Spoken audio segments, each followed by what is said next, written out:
இன்றைய வேதவசனம் சங்கீதம் 22:1-11 வரை.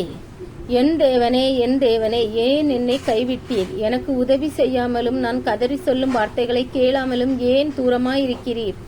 என் தேவனே, நான் பகலிலே கூப்பிடுகிறேன், உத்தரவு கொடீர். இரவிலே கூப்பிடுகிறேன், எனக்கு அமைதல் இல்லை. இஸ்ரவேலின் துதிகளுக்குள் வாசமாயிருக்கிற தேவரீரே பரிசுத்தர்.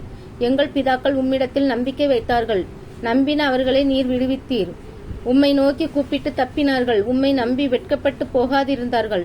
நானோ ஒரு புழு, மனுஷனல்ல, மனுஷரால் நிந்திக்கப்பட்டும் ஜனங்களால் அவமதிக்கப்பட்டும் இருக்கிறேன். என்னை பார்க்கிறவர்கள் எல்லாரும் என்னை பரியாசம் பண்ணி உதட்டை பிதுக்கி தலையை துலுக்கி, கர்த்தர் மேல் நம்பிக்கையாயிருந்தானே, அவர் இவனை விடுவிக்கட்டும், இவன் மேல் பிரியமாயிருக்கிறாரே, இப்பொழுது இவனை மீட்டு விடட்டும் என்றார்கள். நீரே என்னை கற்பத்திலிருந்து எடுத்தவர். என் தாயின் முளைப்பாலை நான் உன் கையில் என்னை உம்முடைய பேரில் நம்பிக்கையாயிருக்க பண்ணினீர். கற்பத்திலிருந்து வெளிப்பட்ட போதே உமது சார்பில் விழுந்தேன். நான் என் தாயின் வயிற்றில் இருந்தது முதல் நீர் என் தேவனாயிருக்கிறீர். என்னை விட்டு தூரமாகாதேயும். ஆபத்து கிட்டியிருக்கிறது, சகாயரும் இல்லை.